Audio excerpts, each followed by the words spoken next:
Bon, aujourd'hui je vais vous décortiquer la chanson Mamzelle Bulle des Ogres de Barbac parce que je l'ai dans la tête là depuis hier. Et aussi jolie soit-elle, elle comporte quelques incohérences et ça me hérisse les poils, hein, tout simplement. Ça va être l'occasion de parler physique et astronomie. Alors commençons. Mamzelle Bulle avait un rêve un peu spécial.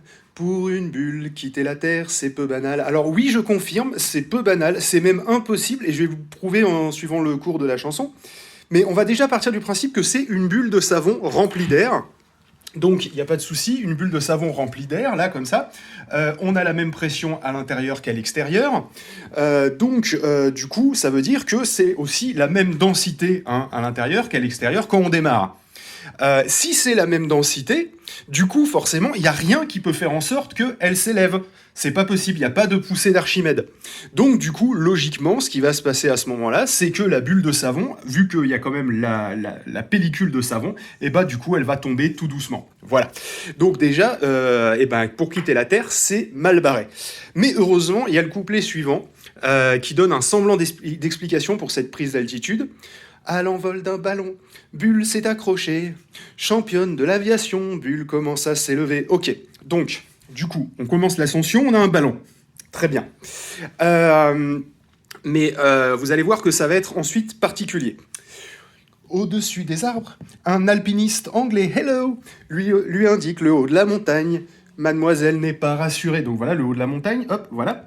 Alors, évidemment, il y a de quoi être pas rassuré, hein, parce qu'avec le différentiel de pression qu'on a à l'intérieur et à l'extérieur, du coup, étant donné qu'on monte en altitude, la pression baisse au fur et à mesure qu'on monte en altitude, ce qui veut dire que, eh bien, du coup, il y a de plus en plus de force qui va venir tenter de faire éclater la bulle. Donc, clairement, je pense qu'en haut de la montagne, la différence de pression a déjà fait éclater la bulle. Mais admettons et continuons. Dire bonjour aux avions, croiser les hôtesses de l'air. Hop, là, ici. J'en étais où? Oui, des colombes, des pigeons battant des ailes à l'envers. Alors, outre le fait que parler aux hôtesses à travers la carlingue d'un avion et les oiseaux qui battent des ailes à l'envers, on va leur donner le bénéfice de la licence artistique, en vrai, on a un gros problème de cohérence de l'altitude. Parce que aucun oiseau n'atteint, à part un, au-dessus de 11 km, mais c'est 11 300 km, je crois. Mais en tout cas, les colombes et les pigeons, c'est mort, même s'ils battent des ailes à l'envers.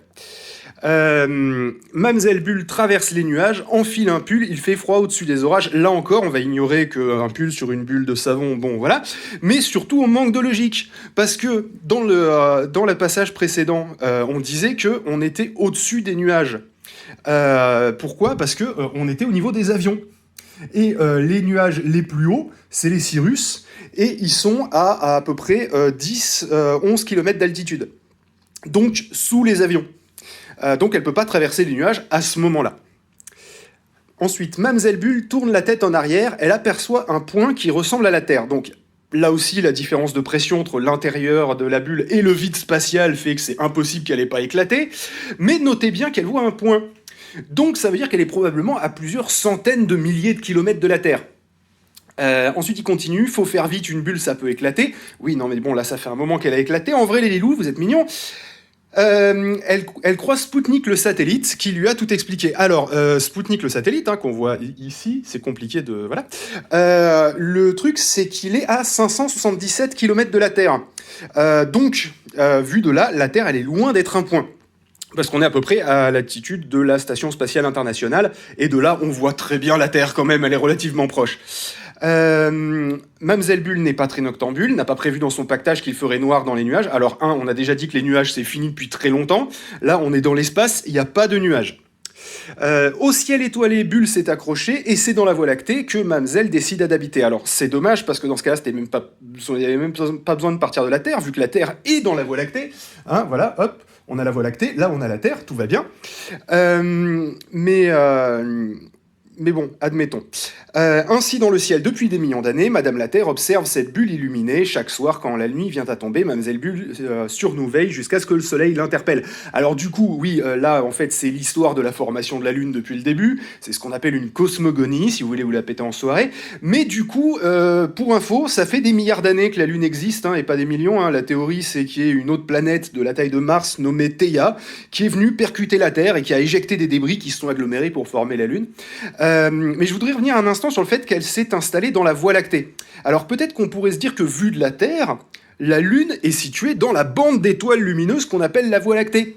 Sauf que l'orbite de la Lune, à 5 degrés près, c'est la même que la trajectoire du Soleil en fait. Et du coup, là ici, on peut voir ce que j'ai fait. Là, c'est ce qu'on pourrait voir la nuit, hein, par exemple. Donc là, on a la trajectoire du Soleil. Là, on a la trajectoire de la Lune. Il y a à peu près 5 degrés en différence. Et la Voie lactée a plutôt tendance à faire ça, en fait.